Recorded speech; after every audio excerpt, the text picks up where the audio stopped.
5000 मान्छे बचाउन सकिने मानिसहरू थिए। 5000 मानिस मरेको भनेर लेखियो, मरेको होइन, तिनको हत्या भयो र तिनको सरकारले हत्या गर्यो। त्यो पुरानो कुरा होइन, अस्ति भर्खरको कुरा। लाखौं मानिसहरूले रोजगारी गुमाएका छन्, लाखौं मानिसहरू सडकमा आएका छन्। यो सामान्य अवस्था होइन, असामान्य। 74 सालपछिको 3 वर्ष हामीले हेर्यौं भने नेपाल कम्युनिस्ट पार्टीले एउटा अभूतपूर्व मौका पायो।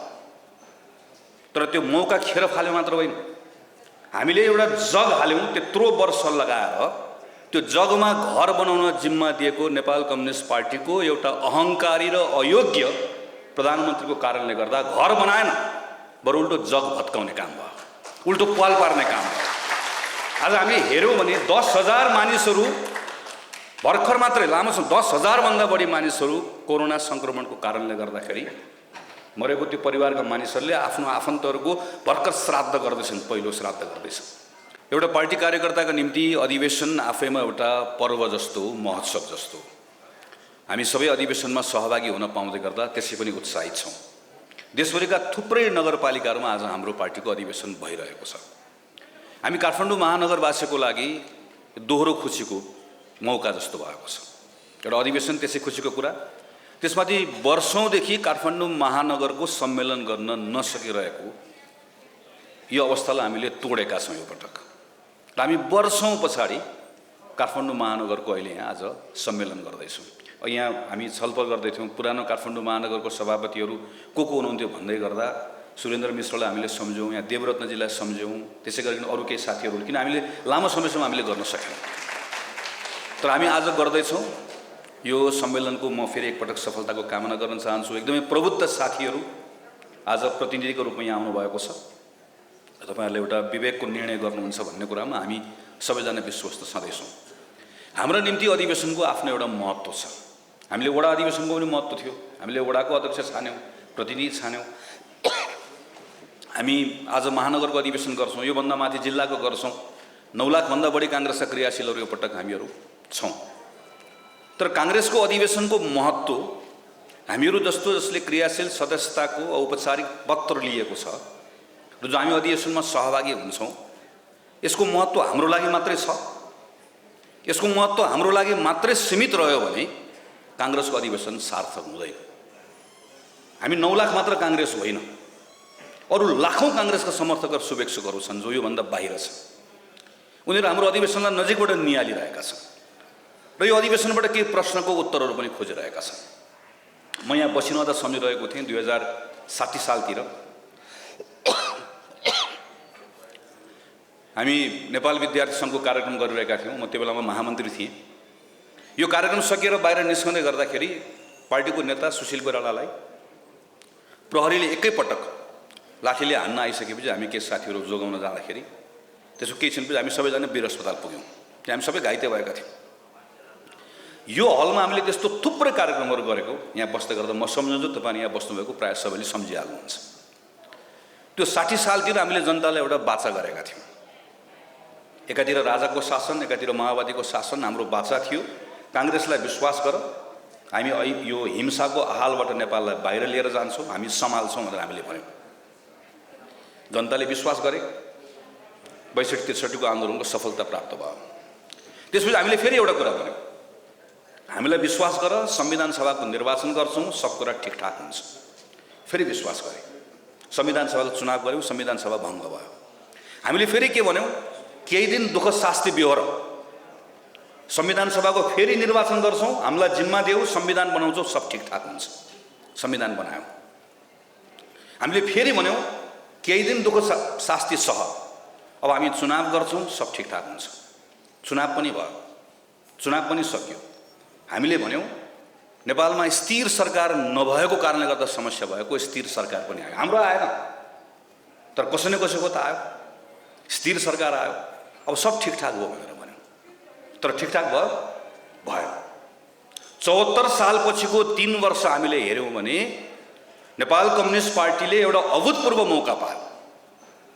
तर त्यो मौका खेर फाल्यो मात्र होइन, हामीले एउटा जग हाल्यौँ। त्यत्रो वर्ष लगाएर त्यो जगमा घर बनाउन जिम्मा दिएको नेपाल कम्युनिस्ट पार्टीको एउटा अहंकारी र अयोग्य प्रधानमन्त्रीको कारणले गर्दा घर बनाएन, बरु उल्टो जग भत्काउने काम भयो, उल्टो पाल पार्ने काम भयो। आज हामी हेऱ्यौँ भने 10,000 मानिसहरू भर्खर मात्रै लामो 10,000 भन्दा बढी मानिसहरू कोरोना संक्रमणको कारणले गर्दाखेरि मरेको त्यो परिवारका मानिसहरूले आफ्नो आफन्तहरूको भर्खर श्राद्ध गर्दैछन्, पहिलो श्राद्ध गर्दैछन्। 5,000 मान्छे बचाउन सकिने मानिसहरू थिए। 5,000 मानिस मरेको भनेर लेखियो, मरेको होइन, तिनको हत्या भयो र तिनको सरकारले हत्या गर्यो। त्यो पुरानो कुरा होइन, अस्ति भर्खरको कुरा। लाखौं मानिसहरूले रोजगारी गुमाएका छन्, लाखौं मानिसहरू सडकमा आएका छन्। यो सामान्य अवस्था होइन, असामान्य अवस्था छ। तपाईँ हामी मध्ये धेरैले अप्ठ्यारो नहोला, तर धेरै मानिसहरू दसैँ तयार चाडबाड आउँदै गर्दाखेरि कसरी मनाउने भनेर त्राहिमाम भएर बसेको अवस्था छ। नागरिकहरूको यो दुःखको बिचमा हामी कुनै बेला के भन्दै थियौँ, माओवादी आन्दोलनको कारणले गर्दा, कुनै बेला भन्दै थियौँ राजाको कारणले गर्दा, कुनै बेला भन्दै थियौँ संविधान नभएको कारणले गर्दा, कुनै बेला भन्दै थियौँ स्थिर सरकार नभएको कारणले गर्दा। आज सबै कुरा हुँदै गर्दा पनि जनताको जीवनमा जे बदलाव खोजेको त्यो बदलाव नपाइरहँदै गर्दा सबतिर एउटा निराशा छ, सबतिर एउटा रिक्तता छ, छटपटाट छ। हामी जब मानिसहरूसँग अन्तर्क्रिया गर्छौँ, सहरमा होस् गाउँमा होस्, यो छटपटाट पाउँछौँ।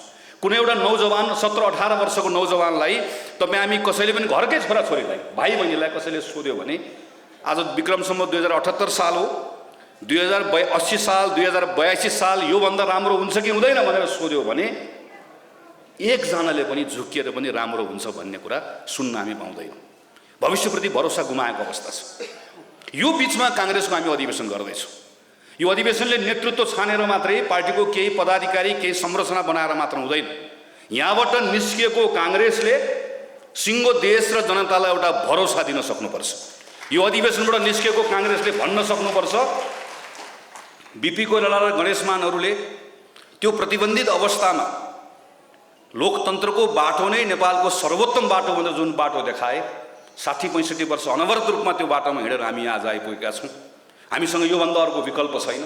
अब अर्को कुनै विकल्प खोज्ने होइन, फेरि एकपटक प्राप्त गरेको अधिकार गुमाउने होइन, अर्को कुनै विकल्प खोज्ने होइन, यहीँभित्र विकल्प खोज्ने हो, यसलाई नै राम्रो बनाउने हो, यसैबाट परिणाम दिने हो।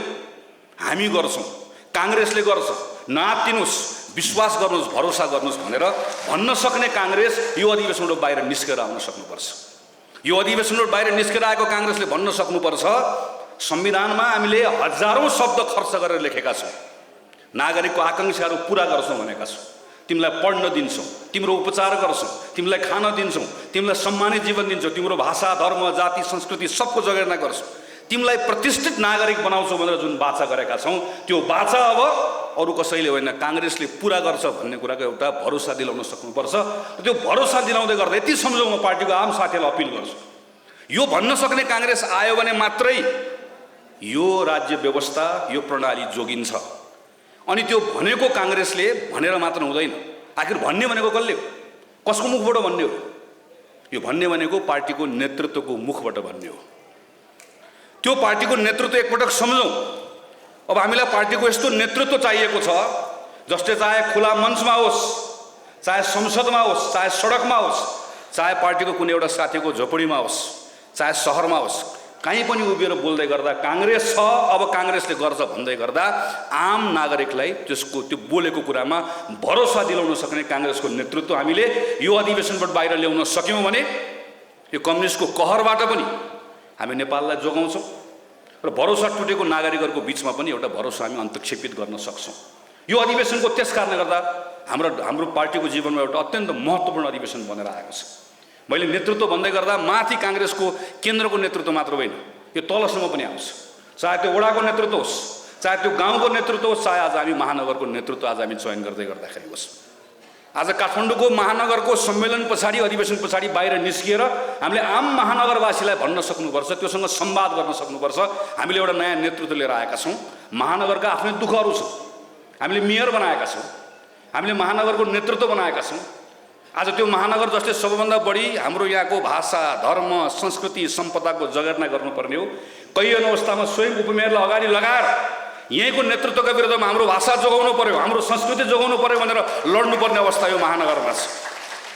यो काठमाडौँ महानगरवासी हामी सिङ्गो महानगर घुम्दै गर्दा यत्रो वर्ष स्थानीय सरकार आएन, यो स्थानीय सरकार आइसकेपछि कहीँ कतै जाँदै गर्दाखेरि गौरवको साथमा हामी देशभरिको अरू नगरहरूलाई बाटो देखाउनु पर्ने काठमाडौँ महानगरको जस्तो भन्नु के परेको छ। बाहिर गएर हामीले पोखरालाई गएर भन्नु परेको छ, विराटनगरलाई गएर भन्नु परेको छ, धरानलाई गएर भन्नु परेको छ, विकास गर्नु त गर तर काठमाडौँ महानगरको जस्तो गल्ती नगर है भनेर पटक पटक गरेर भन्नु परेको छ।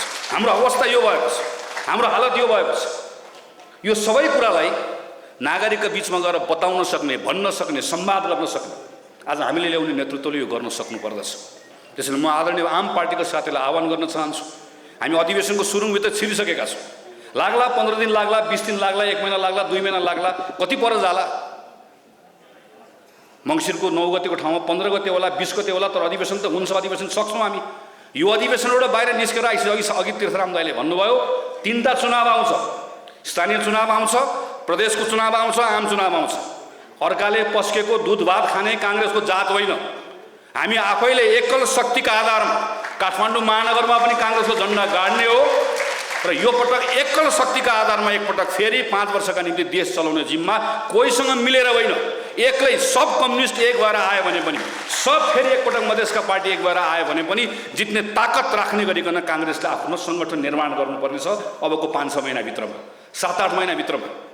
यो कुरा सोचेर पार्टीका साथीहरूले आफ्नो निर्णयहरू गर्दै गर्दै यसरी निर्णय गर्दिन पनि तपाईँले गर्नुहुन्छ भन्ने कुराको विश्वास व्यक्त गर्छु। हामीले चाहे वडामा निर्णय गरौँ, चाहे महानगरमा निर्णय गरौँ, चाहे जहाँ निर्णय गरौँ, ती प्रत्येक निर्णयले एउटा अर्थ बोकेको हुन्छ। हामी पार्टीभित्र परिवर्तन चाहन्छौँ कि चाहँदैन?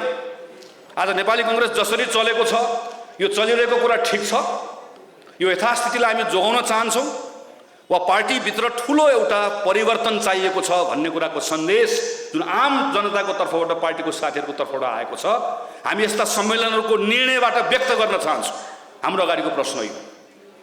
म नेपाली कङ्ग्रेसको एउटा कार्यकर्ता भएर ठान्दछु, आज काङ्ग्रेस जसरी चलेको छ यसै गरिकन चलेको काङ्ग्रेसले हामी दुखित भएर बसेका, अभावमा, रिक्ततामा छटपटाएर बसेका नेपाली जनतालाई भरोसा दिलाउन सक्दैनौँ। काङ्ग्रेसभित्र ठुलो सुधारको खाँचो छ, काङ्ग्रेसभित्र ठुलो शुद्धिकरणको खाँचो छ। काङ्ग्रेसलाई शुद्ध बनाउनु पनि पर्नेछ, सुदृढ बनाउनु पनि पर्नेछ। त्यो शुद्ध र सुदृढ बनाउनका निम्ति यो अधिवेशनलाई प्रयोग गर्नुपर्नेछ। त्यसैले चाहे त्यो वडाको अधिवेशन होस्, चाहे महानगरको अधिवेशन होस्, कि तमाम अधिवेशनहरूबाट काङ्ग्रेसलाई सुधारतर्फ लिएर जाने, काङ्ग्रेसलाई सुदृढ बाटोमा लिएर जाने तर्फ त्यसले एउटा सङ्केत गरोस्, त्यसले एक कदम भए पनि अगाडि बढाओस्। काठमाडौँ महानगरका सबै हामी महानगरमा बसेर क्रियाशील भएका काङ्ग्रेसहरूले यो कोडबाट सोच्नका निम्ति म आग्रह गर्दै यो महानगरको सम्मेलन आज हामीले वर्षौँपछि गरिरहेका छौँ। यो सम्मेलनको, यो अधिवेशनको सम्पूर्ण सफलताको कामना गर्दै मेरो आफ्नो कुरा टुङ्ग्याउँछु। धन्यवाद, नमस्कार, जय नेपाल। आजको यो काठमाडौँ यो जुन महानगरपालिकाको अधिवेशन, यो चाहिँ उद्घाटन समारोहका आदरणीय सभापति, जिल्लाका सभापति सपोजजी, अब समय पनि धेरै भयो, मैले चाहिँ सबैको नाम चाहिँ लिनुपर्ने हो, तर चाहिँ मञ्चमा हुने सम्पूर्ण हाम्रा चाहिँ काङ्ग्रेसका काठमाडौँ जिल्लाका आदरणीय नेतागणहरू र यो 14औं महाधिवेशनको क्रममा आज हामी काठमाडौँ महानगरपालिकाको यो अधिवेशनमा सहभागी बनाउनुभएका यो 32 वडाका प्रतिनिधि, क्षेत्रीय प्रतिनिधि साथीहरू र उपस्थित महानुभावहरू, अब धेरै कुराहरू हामी चाहिँ सुनिसकेका छौँ। अब हाम्रो त कस्तो भन्दाखेरि अब कार्यक्षेत्रै हाम्रो अहिलेसम्म चाहिँ धेरै वर्षसम्म यही काठमाडौँमै यो चाहिँ सङ्गठनकर्ताको रूपमा हामी चाहिँ हिँडेको कारणले गर्दाखेरि अब धेरै कुरा परिचय दिनुभन्दा पनि तपाईँ हामी सबैले आजको दिनमा जो तपाईँहरू चाहिँ अब 138 त झन्डै 100 भन्दा बढीमा त सर्वसम्मति भएर आएको छ यो प्रतिनिधिहरू र चाहिँ समितिहरू। त्यसले एउटा चाहिँ सङ्केत के दिइरहेछ त भन्दाखेरि काङ्ग्रेसलाई अब आउने दिनहरूमा यो सङ्गठनलाई सुदृढ, यो काङ्ग्रेसको सङ्गठनलाई यो चाहिँ शुद्धिकरण गर्नुको लागि र काङ्ग्रेसलाई संस्थागत गर्नुको लागि यो पार्टीका सबै मिल्दै हुन्थ्यो भन्ने चाहिँ सन्देश चाहिँ ग्रासरुट लेभलका वर्कर्सहरूले चाहिँ दिएको कुरा, यो चाहिँ आम लिडर्सहरूले चाहिँ यसले चाहिँ सोच्नुपर्छ भन्ने कुरा मलाई लागेको छ। म खास गरेर तपाईँहरूको यो चाहिँ जुन हाम्रो चाहिँ जुन अहिले महानगरपालिकाको यो चाहिँ 12औं 13औं अधिवेशनमा त हाम्रो विधानको पार्टीको विधानमा अलि त्रुटि रहेको कारणले गर्दाखेरि यो चाहिँ हजारौं सङ्ख्यामा चाहिँ भनौँ न, आज पनि 1000 त छ, तर हजारौं भनेपछि त थुप्रै भेला गर्नुपर्ने, म्यानेजै गर्न नसक्ने गरिकन यो चाहिँ हाम्रो विधानमा त्यो प्रावधान भएको हुनाले यसपटक चाहिँ संशोधन भएर बल्ल हामी सबै यो चाहिँ उपस्थित भेला हुन पाइरहेका छन्। र म सबैलाई यो चाहिँ कस्तो भन्दाखेरि अब काठमाडौँ भनेपछि त राजधानी नि, अब यो चाहिँ 753वटा पालिकाहरूमा सबभन्दा बढी ध्यान चाहिँ कहाँ फोकसिङमा जान्छ त भन्दाखेरि राजधानीको चाहिँ नगरपालिका महानगरपालिकामा। यो पब्लिकमा कस्तो हुन्छ भन्दाखेरि यो चाहिँ नेपाली काङ्ग्रेसको काठमाडौँ महानगरपालिकाको अधिवेशन भएको छ, कस्तो खालको चाहिँ पार्टी यो चाहिँ अधिवेशनबाट यो पदाधिकारीहरू कस्ता आएका छन् भनेर चाहिँ आम पब्लिकले चाहिँ हेर्छन् त। अब हेर्दाखेरि चाहिँ के हो भन्दाखेरि आफूले चाहिँ शिर झुकाउनु नपर्ने खालका नेताहरूलाई चाहिँ तपाईँहरूले चाहिँ आफ्नो चाहिँ विवेक प्रयोग गरेर गऱ्यो भने चाहिँ राम्रो हुन्छ भन्ने कुरा म यहाँ तपाईँहरू सबैलाई चाहिँ अनुरोध गर्न चाहन्छु। यो पार्टीको मैले भने नि अब ध्यान दाई हुनुहुन्छ, तीर्थराम दाई हुनुहुन्छ, थुप्रै हाम्रा चाहिँ साथीहरू हुनुहुन्छ। यो हामीले चाहिँ विभिन्न चरणको सङ्गठनलाई पार गर्दै यहाँ यो दिनमा चाहिँ हामी आइपुगेका छौँ। पार्टी प्रतिबन्धित हुँदाखेरिदेखि मैले भने ध्यान दाई तीर्थराम दाईसँगै लामो समयसम्म हामीले चाहिँ कृष्णजीदेखि लिएर थुप्रै छन् साथीहरू। हामीले चाहिँ अत्यन्तै प्रतिकूल अवस्थामा यो चाहिँ जुन प्रतिबन्धित रहेको दलहरूलाई खुला रूपमा ल्याउनु पर्ने, 17 सालमा चाहिँ गुमेको प्रजातन्त्रलाई पुनर्बहाली गर्नुपर्ने त्यो आन्दोलनमा विभिन्न चरणमा चाहिँ लागेका थुप्रै हजारौं काङ्ग्रेसजनहरू चाहिँ हुनुहुन्छ। मेरो कुरा के हो भन्दाखेरि यो व्यक्तिलाई हेरेर चाहिँ हामीले चाहिँ यो कमेन्ट गर्ने त्यो हामी चाहिँ नगरौँ। यो कस्तो भन्दाखेरि यो 13औं महाधिवेशनपछि हामीले त निर्वाचित गरेको हो नि त, हाम्रो चाहिँ केन्द्रीय पार्टी सभापति पदाधिकारी सबैले गरेको हो नि त।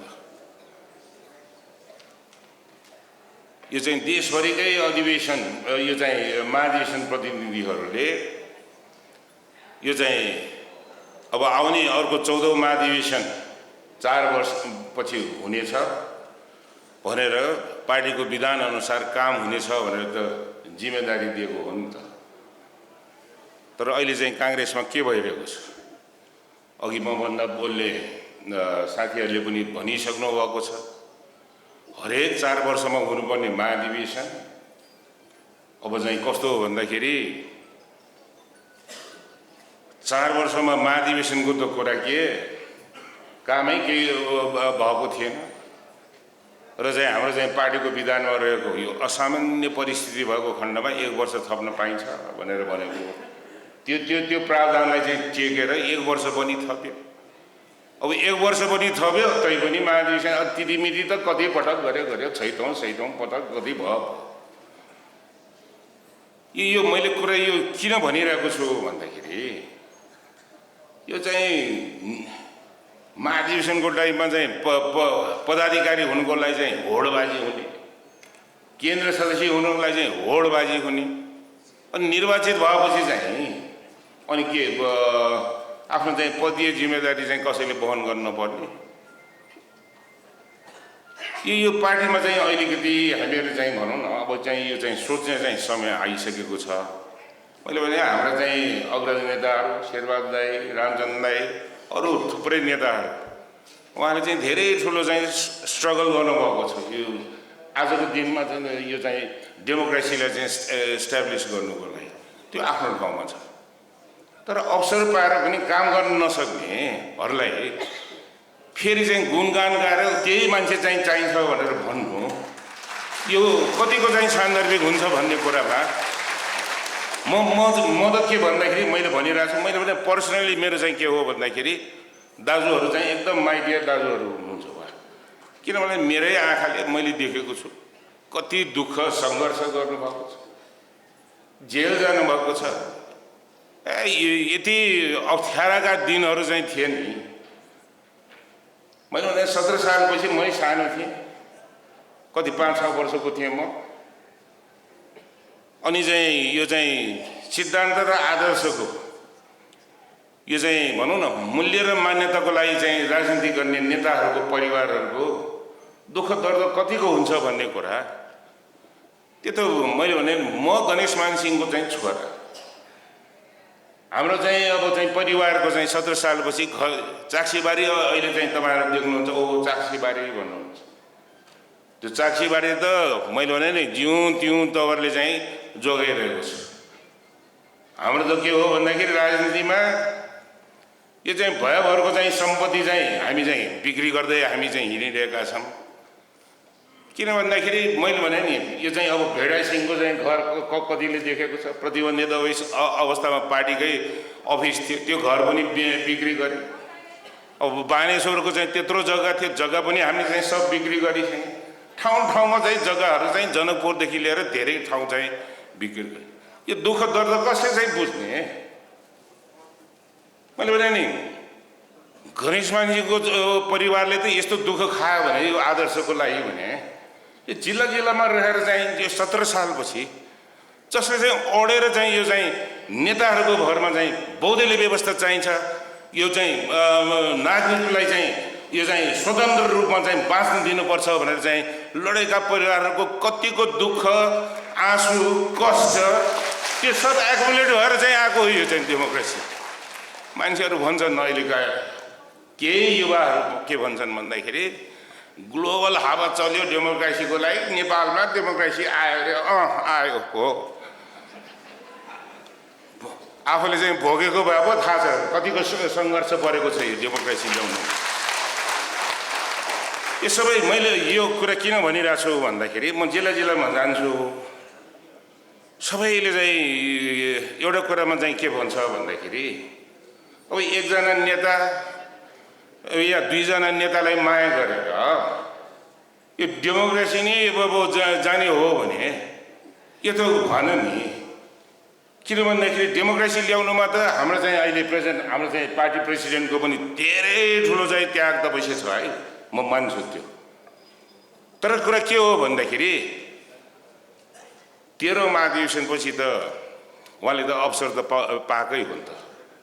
तर अब आज आएर चाहिँ के हो भन्दाखेरि काङ्ग्रेसको हालत यो चाहिँ अब हामीले चाहिँ धेरै अब चाहिँ योभन्दा अगाडि महाधिवेशनहरू चाहिँ देखेका हामी सब भुक्तभोगी छौँ। अब महाधिवेशन चाहिँ प्रारम्भ भइसक्यो, अझ 4 जिल्लामा चाहिँ अझ क्रियाशील सदस्यता चाहिँ टुङ्गिएको छैन। यो हालत छ, यो हालत छ। र फेरि पनि कस्तो हो भन्दाखेरि पनि मलाई चाहिँ एकदम दुःख लाग्छ। अब हाम्रै पार्टी सभापतिको जिल्ला यो चाहिँ काङ्ग्रेसको अफिसमा त्यहाँ चाहिँ के छ भन्दाखेरि रिले अनसन चाहिँ चलिरहेको छ। यो डेमोक्रेटिक पार्टी भनेर भन्ने, अनि के डेमोक्रेटिक पार्टीभित्रको अधिवेशनहरू सबै फ्री एन्ड फेयर हुनु होइन कि जिल्लाको सभापति या जिल्ला कार्य समितिलाई बाइपास गरेर म चाहिँ सत्तामा छु मैले भनेको हुन्छ भनेर गरेर कि त्यसले चाहिँ कहीँ पार लगाउँछ यो चाहिँ बडो मैले भने नि यो चाहिँ भन्दाखेरि आफूले नै यो काङ्ग्रेसमा चाहिँ के भइरहेको छ बा यो त ठिक भइरहेको छैन अब त्यस्ता फेरि चाहिँ लिडर्सहरूलाई चाहिँ अब हामीले चाहिँ फेरि रिपिट गर्नु चाहिँ यो चाहिँ कस्तो हुन्छ भन्दाखेरि आउँदो दिनहरू चाहिँ राम्रो हुँदैन त्यसकारण चाहिँ मैले चाहिँ वर्किङ कमिटीमा पनि मैले बोलेको छु निर्वाचन सकेपछि गगनजी हुनुहुन्छ ध्यानदायी नै हुनुहुन्छ मैले भने निर्वाचन सकिसकेपछि मैले भने तपाईँ त अब असफल नेता हुनुभयो पार्टी सभापतिज्यू यो 165मा चाहिँ 23 सिट चाहिँ फर्स्ट पास द पोस्ट सिस्टममा जित्नु भनेको हो यो त के हो भने तपाईँको लिडरसिपमा चाहिँ अब जनताले चाहिँ क्वेसन मार्क लगाइसकेको छ भनेर मैले भने उहाँ एकदमै उहाँ चाहिँ आवेशमा आएर उहाँले चाहिँ त्यो प्रति के भन्ने अब बात भन्ने कि कार भन्ने गर्नुभयो उहाँले मैले भने fact is fact writing on the wall clear छ त्यो के त भन्दाखेरि जनताको विश्वासको मत लिने हो भने काङ्ग्रेसले चाहिँ केन्द्रीय नेतृत्व चाहिँ परिवर्तन गरेर आऊ भनेर चाहिँ दिएको सन्देशलाई अब हामीले चाहिँ मनन गर्ने कि नगर्ने मैले भने नि मैले चाहिँ फेरि चाहिँ उहाँले चाहिँ पर्सनल्ली केही होइन मैले भने म उहाँले चाहिँ एकदम सम्मान गर्छु किन भन्दाखेरि म त उहाँसँग पनि निकै लामो समयसम्म मैले काम गरेको व्यक्ति हुँ मैले भने नि गिरिजाबाबुको पार्टीको उपसभापति भएको मान्छे हुँ शेरबहादुर दाईको पनि के छ भन्दाखेरि पार्टी ब्रेक हुँदाखेरि पनि मैले चाहिँ के हो भन्दा यो विधि र विधान अनुरूप यो पार्टी नचलेको हुनाले मैले चाहिँ मेरो गिरिजाबाबुसँग चाहिँ डिफ्रेन्सेस भयो त्यसमा चाहिँ यो 56 सालको चाहिँ तिर चाहिँ कुरा हो यो म त के हो भन्दाखेरि जिल्ला सभापति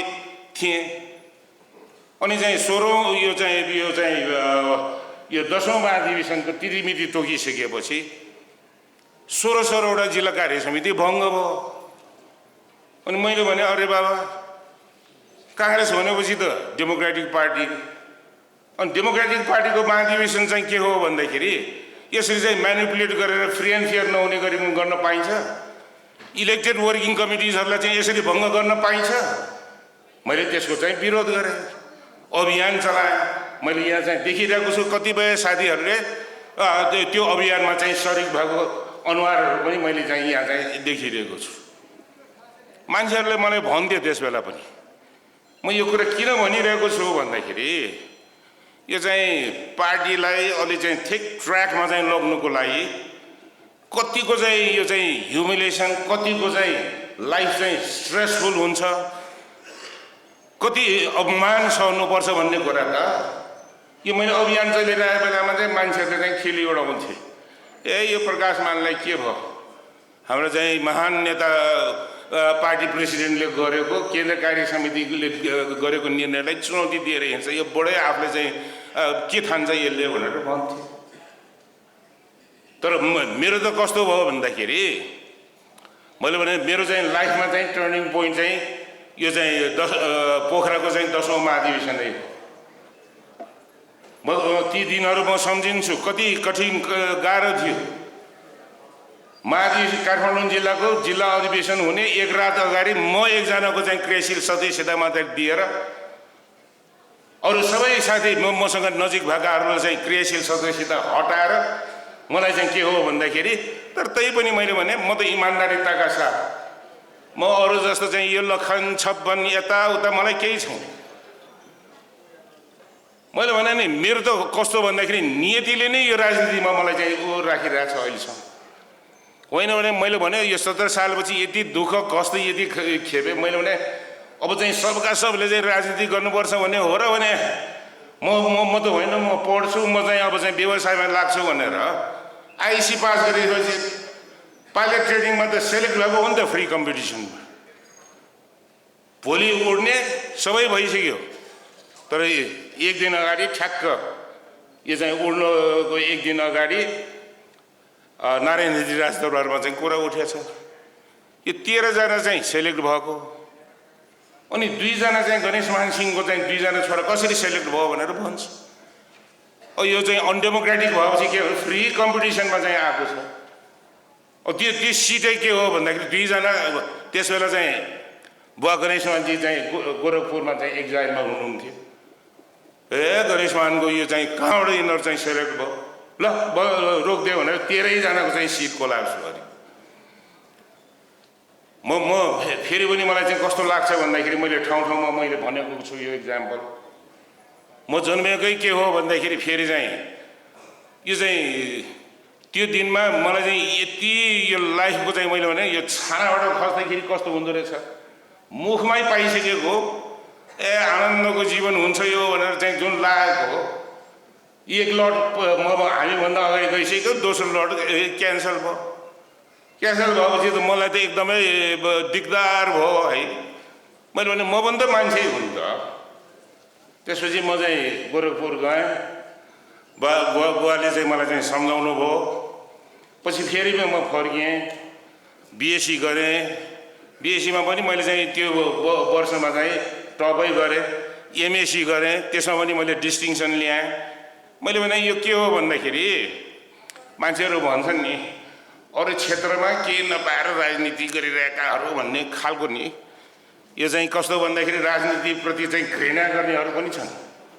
तर एउटा कुरा के याद सबैले गर्नु पर्यो भन्दाखेरि यो पोलिटिक्सलाई यो चाहिँ प्युरिफिकेसन गर्ने हो, शुद्धिकरण गर्ने हो, सुदृढ गर्ने हो भने चाहिँ देशका चाहिँ तमाम एकदम मैले भने नि बुद्धिजीवीहरू बेस्ट ब्रेनले चाहिँ अब चाहिँ यो आउने दिनका चाहिँ राजनीतिहरू हामीले चाहिँ हाँक्नुपर्ने हुन्छ। मलाई चाहिँ के हो भन्दाखेरि सन्तोष केमा छ भन्दा धेरै अब ट्यालेन्टेड यो चाहिँ यङ वर्कर्सहरू र चाहिँ यो चाहिँ जुन स्थानीय क्षेत्रीय जिल्लामा र चाहिँ केन्द्रमा पनि आएका छन्। त एउटा कुरा तपाईँ हामी सबैले के बुझ्नु पर्यो भन्दाखेरि मेरो अनुभवबाट म के भन्न चाहन्छु भन्दाखेरि नि मैले भने नि मेरो त के छ भन्दाखेरि सबैले भन्छ तपाईँ तिम्रो चाहिँ यसमा लेखेको यो चाहिँ प्लेनको क्याप्टेन हुने भन्दा तिमी देशको क्याप्टेन हुनुलाई चाहिँ तिमी ऊ भइरहेको हो भनेर म त्यही पनि मैले भने यति यो चाहिँ कस्तो भन्दाखेरि गाह्रो दिनहरू चाहिँ हामीले चाहिँ खेप्नु परेको छ है। यो सबै कुराहरू चाहिँ आफ्नो ठाउँमा चाहिँ छ। तर अब पास्टको कुरा मात्रै गरेर पनि भएन, फ्युचरमा के गर्ने भन्ने कुरामा त जानु पर्यो नि त। यो 14औं महाधिवेशन यो चाहिँ हामी सबैलाई थाहा छ। मेरो चाहिँ मैले भने म चाहिँ विद्वान त्यति एकदम मान्छे पनि होइन, तर मैले देखेको कुरा म चाहिँ भन्छु, आफ्नै भाषाबाट म भन्छु। त्यो के हो भन्दाखेरि नेपाली कङ्ग्रेस पार्टीको यो आइडियोलोजी यो चाहिँ जुन सिद्धान्त आदर्श अति नै राम्रो मात्र होइन, त्यो अचिभ गर्नलाई चाहिँ लामो स्ट्रगल गरेको त काङ्ग्रेसको इतिहास छ नि त। मैले भने नि साउथ एसियाको कुरा के वर्ल्डमा नै नेपाली कङ्ग्रेस पार्टी यो डेमोक्रेटिक भ्याल्युजहरूलाई चाहिँ स्ट्रगल गरेको पार्टीको रूपमा संसारभरिले चाहिँ चिन्छ नेपाली कङ्ग्रेस पार्टीलाई। यो कुरा मैले किन भनिरहेको छु भने महत्त्व बुझ्नु पर्यो नेपाली कङ्ग्रेस पार्टीको। यो चान्चुनी पार्टी हो, यो चाहिँ के कम्युनिस्ट पार्टीहरू हो, यो चाहिँ कमाउ धन्दामा चाहिँ लाग्ने कम्युनिस्ट पार्टीहरू जस्तो होइन नि त। हाम्रा चाहिँ आदरणीय संस्थापक नेता बीपी कोइराला, गणेशमान सिंह, कृष्ण प्रसाद भट्टराई, सुवर्ण शमशेर लगायतका संस्थापक नेताहरूलाई चाहिँ के देखाएको छ त भन्दाखेरि राजनीति गर्ने भनेको चाहिँ यो चाहिँ सेवा गर्नुको लागि, देशको चाहिँ सेवा गर्नुको लागि, राष्ट्रको हित गर्नुको लागि, जनतालाई चाहिँ सेवा गर्नुको लागि राजनीति गर्ने हो भनेर हामीले चाहिँ सिकाएको छ। यो राजनीतिमा लाएर यो चाहिँ मेवा खाने चाहिँ जुन अहिले चाहिँ नराम्रो चाहिँ जुन प्रवृत्ति पार्टीहरूमा चाहिँ चलेको छ, मैले भने यो चाहिँ बहुदलदेखि नै हामीले चाहिँ देखिरहेका छौँ। के काङ्ग्रेसको नेता, के कम्युनिस्टको नेता, के अरू नेता, त्यही लेयर चाहिँ के छ भन्दै छ। तर खै त जुन पिपलले चाहिँ एक्सपेक्टेसन गरे अनुसारको लाइफमा चाहिँ सुधार खै त क्वेसन त गरिरहेको छ नि त। त्यो कारणले गर्दाखेरि म के भन्न चाहन्छु भन्दाखेरि अब यी छाइटाइ यो चाहिँ के हो भन्दाखेरि यो लिडरसिपको चाहिँ अब चाहिँ हामीले चाहिँ परिवर्तन गर्नुपर्छ यो महाधिवेशनमा। र चाहिँ पार्टीलाई चाहिँ मैले अघि भने जस्तै यो पार्टीलाई शुद्धिकरण गर्न, सुदृढ गर्नको लागि र एउटा कुरा यो हाम्रो पार्टीको फेरि चाहिँ विशेषता कस्तो भन्दाखेरि नि क्यारेक्टर अचम्मको छ भने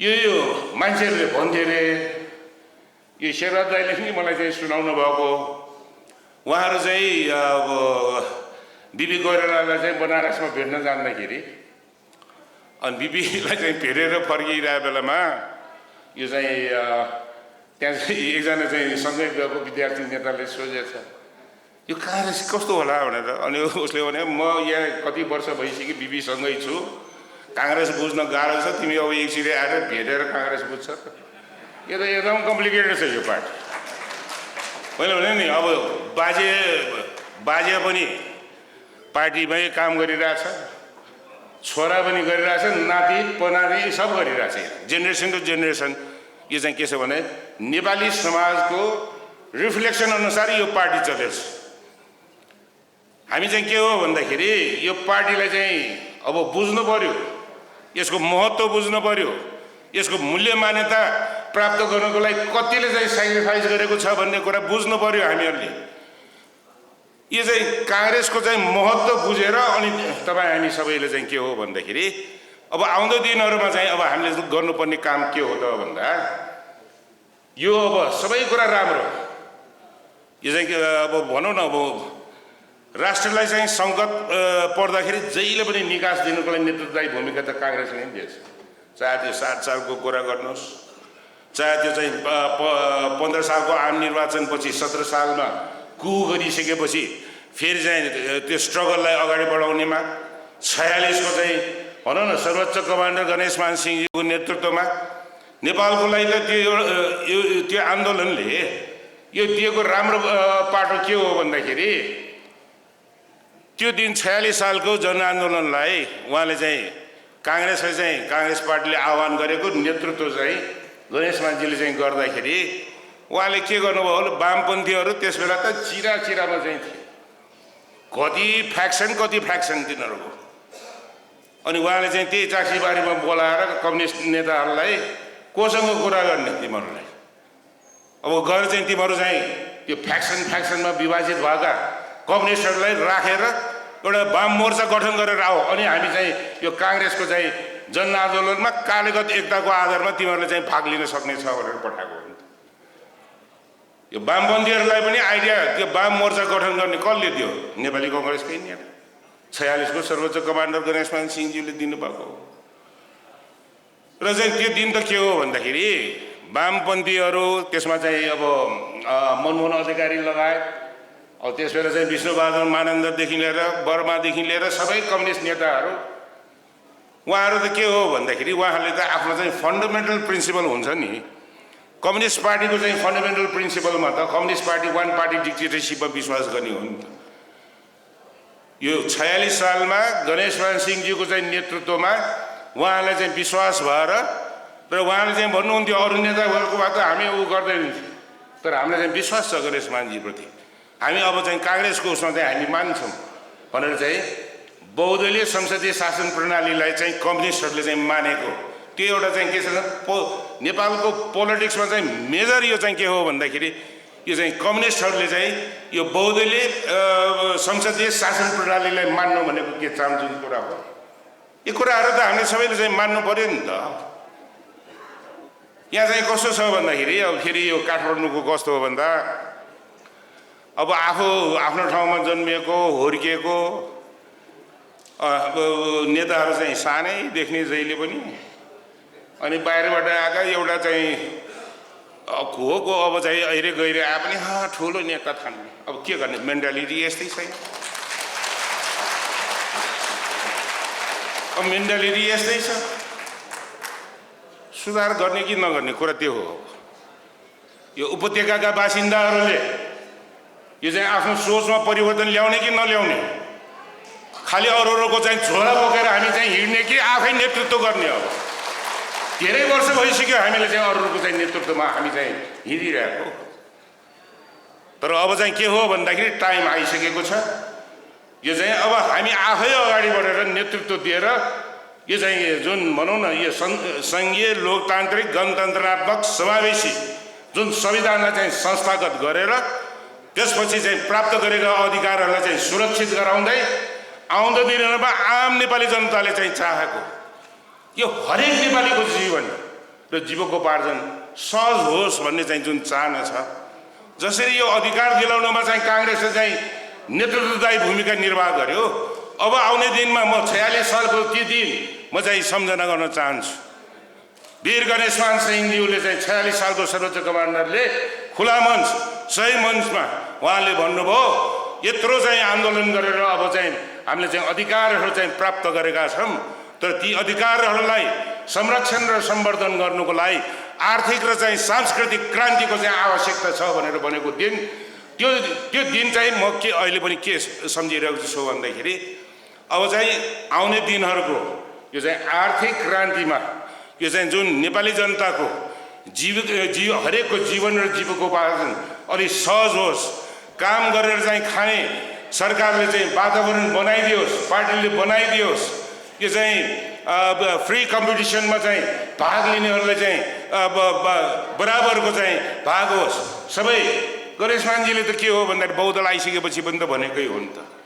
यो 46 को परिवर्तन सबैलाई आएको हो, यो खालि चाहिँ सीमित नेताहरूलाई मात्रै आएको होइन है। यो चाहिँ पोलिटिकल अपोइन्टमेन्ट्सहरू गर्दाखेरि सबै गर्दाखेरि यो दूरदराजमा चाहिँ बसेका काबिल भएका मान्छेहरूलाई त अवसर त दिनु पर्यो नि भनेर भनेको हो नि त। तर के भयो, इतिहास साक्षी छ।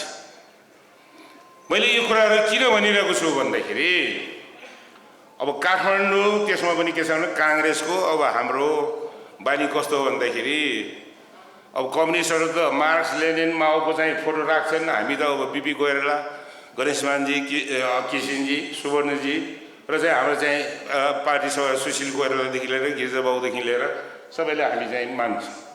यो माल्यार्पण गर्ने भनेको के हो, उहाँहरूले चाहिँ देखाएको बाटोमा अझ हामी चाहिँ हिँड्छौँ भन्ने चाहिँ त्यो हाम्रो चाहिँ कमिटमेन्ट हो नि त।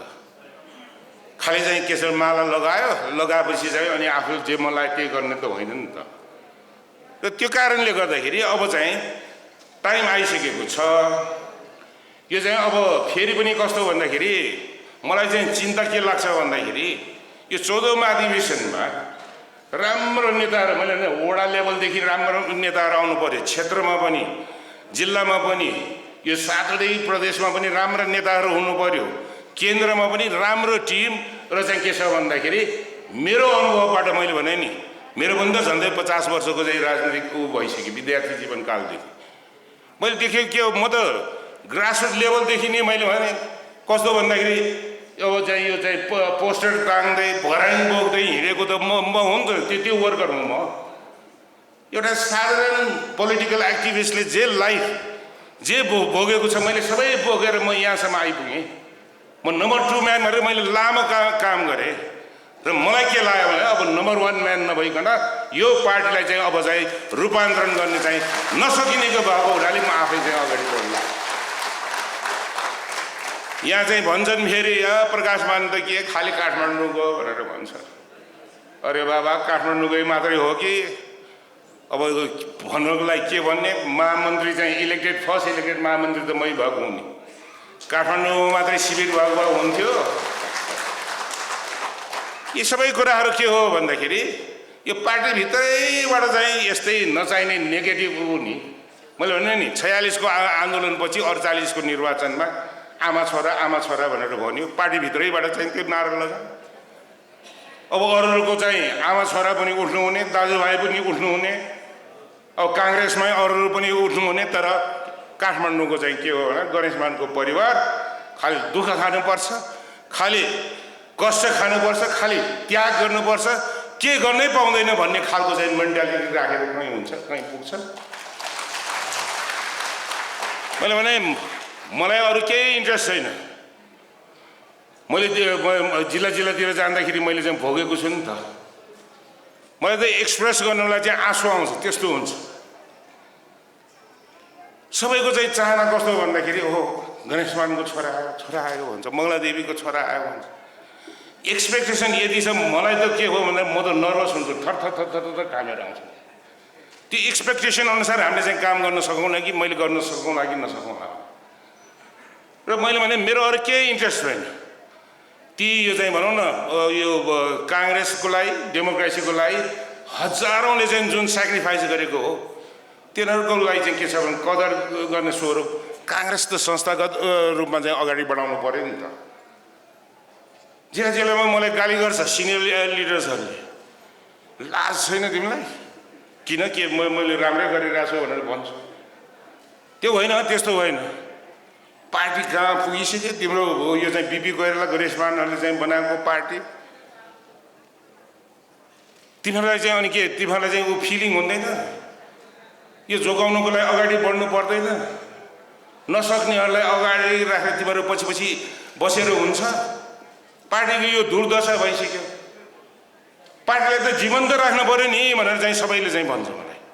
त्यो प्रेसरको कारणले गर्दाखेरि पनि मैले भने यसपटक चाहिँ म चाहिँ के हो भन्दाखेरि पार्टी सभापति, यो चाहिँ केन्द्रीय पार्टी सभापति, म चाहिँ के हो भन्दाखेरि यो डेमोक्रेसीलाई चाहिँ यो चाहिँ सुरक्षित राख्नको लागि प्राप्त गरेका अधिकारहरूलाई चाहिँ सुरक्षित राख्दै आउँदो दिनहरूमा नेपाली कङ्ग्रेसको नेतृत्वमा जसरी अधिकार दिलाउनलाई काङ्ग्रेसले नेतृत्वदायी भूमिका निर्णायक जिम्मेदारी वहन गर्यो, आउने दिनहरूमा पनि अब चाहिँ आम नेपालीले चाहिँ सोचेको एउटा चाहिँ यो सम्पन्न एउटा चाहिँ देशको नागरिक हुनुको लागि एउटा चाहिँ सार्वभौम एउटा चाहिँ जहाँ गए पनि विदेशमा जाँदा नेपालको पासपोर्ट देखाउँदाखेरि पनि शिर चाहिँ निहुर्ने नपर्ने नेपालीको रूपमा चाहिँ यसलाई चाहिँ परिणत गर्नुको लागि हामी सबै मिलेर चाहिँ त्यो काम चाहिँ गर्नुपर्छ भन्ने मलाई लागेको छ। र त्यही कारण मैले भनेको छु, मैले सबैलाई भनेको छु, मैले भने ममा के कमजोरी छ? के म यहाँ काठमाडौँमा जन्मेको हुनाले म केन्द्रको पार्टी सभापति हुन नपाउने? म डिस्क्वालिफाइड हुने त्यही कारण के म चाहिँ के हो भन्दाखेरि गणेशमान सिंहको मङ्गलादेवी सिंहको छोरा भएर म चाहिँ के हो भने डिस्क्वालिफाइड हुने? अरू सब छोराहरूले चाहिँ पाउने अनि गणेशमान सिंहको छोराले चाहिँ चुनावमा टिकट पनि लिन नहुने, केही पदमा पनि बस्न नहुने, खालि त्याग भनेर चाहिँ कहाँबाट हुन्छ? मैले त सबै नेताहरूलाई भनिसकेको छु। मैले पार्टी सभापति रामजन दाई सबैलाई भनेको छु कि तपाईँहरूले चाहिँ मलाई चाहिँ कन्भिन्स गर्नुहोस्, यो कारण तिमी हुँदैन होइन भने म केमा कम छ? सेक्रिफाइस हेर्ने हो? मैले भने आफ्नो टाइममा चाहिँ मैले पनि गरेको छु। साय आयोग गठन गर्दाखेरि राजालाई चाहिँ कसले च्यालेन्ज गर्यो? मै हो फर्स्ट। त्यत्रो चाहिँ के छ भन्दाखेरि यो चाहिँ टर्निङ पोइन्ट हुँदाखेरि यो सबै कहीँ हाइलाइट हुँदैन हाम्रो। अब बाहिर जिल्लाको गरेको भए त यहीँकै मान्छेहरू चाहिँ पछि पछि लाग्यो एकदम महान कर्ता हो यहाँ उहाँ गरेर हाम्रै जिल्लाकै नेताहरू पछि पछि दौड्छ। अब मेरो पछि त दौड्नै हुँदैन, जाँदै जाने भयो। यस्ता छन्, त्यो आफ्नो ठाउँमा छ। मैले भने मलाई चाहिँ केही हो छैन, मेरो इन्ट्रेस्ट भनेको के हो? मैले भने यो कुरा गर्दाखेरि मैले एकदम मेरो चाहिँ भित्रबाट चाहिँ मनबाट चाहिँ मैले भनिरहेको हो। ल है, गणेशमान सिंह र मङ्गलादेवी सिंहको छोराले देशलाई, जनतालाई र पार्टीलाई चाहिँ राम्रै गरेर गयो भन्ने चाहिँ त्यो स्थापित गर्ने बाहेक मेरो अरू केही छैन। र यो अभियानमा चाहिँ जसरी मैले भने नि 56 सालमा केन्द्रकारी समितिको असंवैधानिक यो चाहिँ के छ भने अलोकतान्त्रिक कदमको विरोधमा जाँदाखेरि साथ दिए। अब त्यस्तै गरिकन अब चाहिँ डेमोक्रेसी जोगाउनुको लागि हामीहरूले चाहिँ के हो भन्दाखेरि यो पार्टीलाई चाहिँ जोगाउनु पर्यो र यो पार्टी जोगाउने भनेको पार्टीलाई चाहिँ संस्थागत गर्नु पर्यो। मैले चाहिँ यो संस्थागत किन भनिरहेको छु भन्दाखेरि अहिले यो ए काङ्ग्रेस, बी काङ्ग्रेस, सी काङ्ग्रेसले त कहाँ पुऱ्याइसक्यो नि त। रिजल्ट केही राम्रो भएको छ? काङ्ग्रेसको चाहिँ विधानमा भएको महाधिवेशन त टाइममा हुन सक्दैन भने अनि चाहिँ के छ भन्दाखेरि विधानमा भएका समितिहरू कति एक्टिभ भएको छ हामीले चाहिँ बुझ्ने कि नबुझ्ने? यसरी नै चल्छ पार्टी? कहाँबाट चल्छ? ओपन कम्पिटिसनमा कम्युनिस्टहरूसँग चाहिँ लड्नु छ, उग्र दक्षिणपन्थीहरूसँग चाहिँ लड्नु छ, भिड्नु छ। यो पार्टीलाई एउटा चाहिँ जीवन्त पार्टीको रूपमा यदि हामीले चाहिँ परिणत गर्न सकेन भने आउँदो दिनमा यो प्रजा परिषदको बाटोमा काङ्ग्रेस हिँड्छ। यो मेरो फोरकास्टै हो। यो चाहिँ के हो भन्दाखेरि महाधिवेशन भयो भने चाहिँ सबै चाहिँ महाधिवेशन हुनु पर्यो भन्छ, जिल्ला सभापति हुनु पर्यो, के हुनु पर्यो भनेर सब भरेर आउँछ। अनि महाधिवेशन सकेपछि अनि सब सुत्न थाल्छ, काङ्ग्रेस खोज्नु पर्ने। अनि फेरि निर्वाचन आउँछ, अनि फेरि भरेर यो चाहिँ के हो भन्दाखेरि खरे खोलाको चाहिँ क्यारेक्टर छ काङ्ग्रेस। भरेर बढेर आउँछ, सबैलाई टिकट चाहियो, सबैलाई ऊ चाहियो, सबैलाई चाहियो। अहिले पार्टीको मैले भने नि अघि पनि मैले भनिसकेँ 165मा 23 सिटमा किन झरेको त? यो पार्टी संस्थागत नभएर ए काङ्ग्रेस, बी काङ्ग्रेस, सी काङ्ग्रेसले गरेर यो दुर्दशामा पुगेको। त्यो कारणले गर्दा संस्थागत गर्यो भने सबै विधि नियम अनुसार त हुन्छ नि त। यो विधानमा भएका कुराहरूलाई चाहिँ विधानमै सीमित, कागजमै सीमित गर्ने त होइन, त्यसलाई प्र्याक्टिसमा लग्नु पर्यो हो। पार्टीलाई त जीवन्त एउटा चाहिँ लाइभली पार्टी बनाउनुको लागि यो चाहिँ कस्तो 365 दिनै एक्टिभ हुनु पर्यो नि। खालि महाधिवेशन र चुनावको टाइममा मात्र एक्टिभ भएर पार्टी हुन्छ? यस्तो ओपन कम्पिटिसन छ, त्यसमा त के हो भन्दाखेरि जीवन्त पार्टी बनाउनुको लागि पनि अब हामीले चाहिँ यो के हो भन्दाखेरि नेतृत्व चयन गर्दाखेरि यो चाहिँ के हो भन्दाखेरि सबै तपाईँहरूले चाहिँ याद गर्नु होला है, ख्याल गर्नुहोस्। मैले भने विवेक प्रयोग गर्नुहोस्। फ्युचर कहिले सुनिश्चित हुन्छ त भन्दाखेरि काङ्ग्रेस बाँचेन, यो चाहिँ डेमोक्रेसी पनि बच्छ र काङ्ग्रेस पनि बच्छ। अब काङ्ग्रेसै कता पुग्ने हो भने डेमोक्रेसी कहाँ जान्छ भन्ने कुरा त ओलीको झन्डै 2/3 बहुमतले 2 पटक संसद विघटन गरेकै हो नि त। ध्यान दाइले भन्नुभएको करेक्ट कुरा हो। हामी नै हो, हामी गएर चाहिँ अब पार्टी सभापतिलाई चाहिँ भन्यौँ तपाईँको पार्टी सञ्चालन गर्नेमा हाम्रो चाहिँ विमति छ। तर यहाँ त के छ भन्दाखेरि यो ओलीले यो चाहिँ जुन हाउस डिजल्भ गरेर कन्स्टिट्युसनलाई आउट अफ ट्र्याक लगेको छ, त्यसरी चाहिँ ट्र्याकमा ल्याउनुको लागि त हाम्रो इतिहास बमोजिम पनि यसमा त जिम्मेदारी तपाईँ पार्टी सभापति, दलको पनि अपोजिसनको नेता भएर तपाईँ यसरी चाहिँ चुप लाएर बस्नु त मिल्दैन नि। तपाईँ अगाडि बढ्नुहोस्, हाम्रो चाहिँ पूर्ण समर्थन हुन्छ भनेर भनेकै हो। तर के हो भने पार्टी चलेको उसमा त हाम्रो चाहिँ सहमत थिएन। यो किन भन्दाखेरि कन्स्टिट्युसनै यताउता गयो भने त काङ्ग्रेसको अधिवेशनै हुन्छ कि हुँदैन के ठेगाना। कन्स्टिट्युसन रहेन, अनि चाहिँ सबै कुराहरू एक्टिभिटिजहरू हुन्छ, चित्त नबुझेको कुराहरू भनौँला, अधिवेशन हुँदाखेरि विवेक प्रयोग गरेर परिवर्तन गरौँला, यी सबै कुराहरू हुन्छ नि त।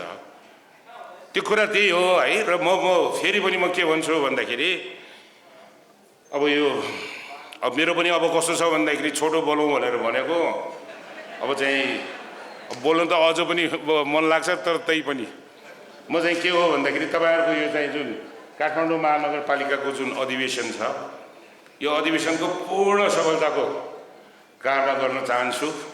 र अघि भने जस्तै अब चाहिँ यो स्थानीय निर्वाचन लगतै के हो भन्दाखेरि कार्यक्रमहरू हुँदाखेरि अब यही सिटी हलमै कार्यक्रम हुँदाखेरि जसरी हामीले चाहिँ खड्गीलाई चाहिँ डेप्टी मेयर भनेर हामी भने जस्तै काङ्ग्रेसबाट जितेको मेयरलाई पनि हामीले एड्रेस गर्न पाऊँ। अब वडाहरूमा पनि मेजोरिटीमा हामीले होस् र चाहिँ काम चाहिँ के हो भन्दाखेरि जनतालाई सेवा गर्नुको लागि काङ्ग्रेस चाहिँ अघि बढेको छ भन्ने कुरालाई ध्यानमा राखेर तपाईँहरूले मैले भने नि यो चाहिँ के हो भन्दाखेरि हेल्दी कम्पिटिसन हुनुपर्छ र चाहिँ यो रिजल्टलाई चाहिँ मान्नुपर्छ। मैले यो रिजल्टलाई मान्नुपर्छ भनेको कारण के हो भन्दाखेरि 8औं कि 9औंमा चाहिँ जिल्ला सभापति म इलेक्ट भएँ। हाम्रो यो अग्रज दाइहरूले चाहिँ मान्ने भने यो कसरी सभापति हुनसक्छ? मेरो लाइफ त खालि त्यत्तिकै छ, के हो के हो। तर मैले भने यतिका वर्ष भइसक्यो, म चाहिँ अरू जस्तो चाहिँ के हो भन्दाखेरि दाग ममा त छैन नि त। मैले भने मेरो अरू केही इन्ट्रेस्ट छैन है। पार्टीलाई संस्थागत गरौँ, डेमोक्रेसी जोगाउँ र चाहिँ संस्थागत गरेर आउने दिनमा चाहिँ नेपाललाई चाहिँ सम्पन्न राष्ट्र बनाउनुको लागि हामी चाहिँ अगाडि बढौँ भन्ने मात्रै इन्ट्रेस्ट हो। त्यसमा चाहिँ तपाईँहरूले साथ दिनुहुनेछ भन्ने विश्वास लिँदै र चाहिँ सौहार्द वातावरणमा चाहिँ तपाईँहरूको यो अधिवेशन सम्पन्न होस् भन्ने शुभकामना व्यक्त गर्दै मेरो भनाइ दिन्छु। हवस्, धन्यवाद। जय नेपाल।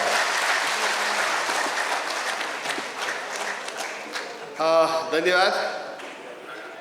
इस कार्यक्रमका प्रमुख अतिथि आदरणीय नेता प्रकाश मान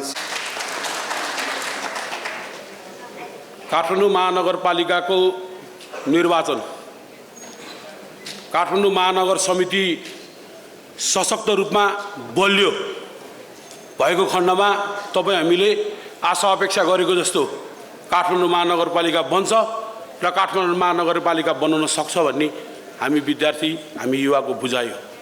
तसर्थ अब बन्ने महानगर समितिले सशक्त रूपमा काठमाडौँभित्र रहेका सबै वडाका सबै काङ्ग्रेसजन जो काङ्ग्रेसमा बसेर दुःख गरेर सङ्गठन गरेर लागेका ती अग्रज साथीभाइ सबैजनाको भावनालाई समेटेर काठमाडौँ महानगर काङ्ग्रेस सशक्त रूपमा अगाडि लानेछ भन्ने कुरामा पूर्ण रूपमा विश्वस्त छु।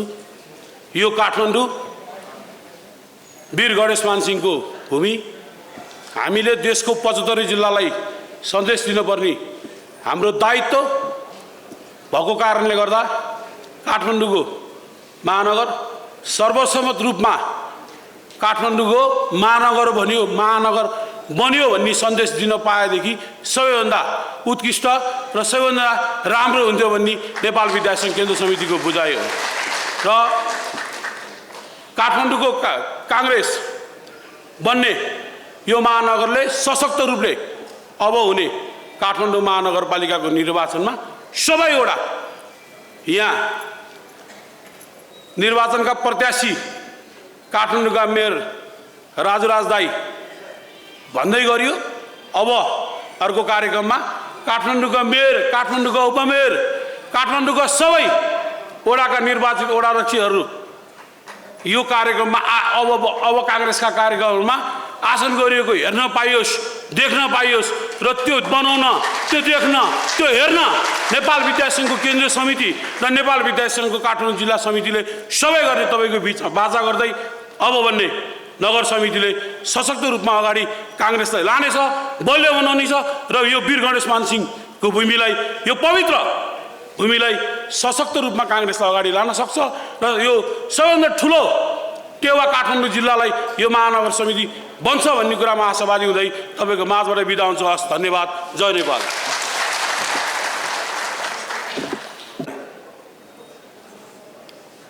यो कोटे सभा पनि होइन, यो सभा भनेको त्यो संस्थाको प्रतिनिधिमूलक संस्था हो। नेपाली काङ्ग्रेसको विधानको कारणले गर्दाखेरि यो नगर हाँक्ने बुथ प्रतिनिधि मात्र भएर हामी आएका छैनौँ।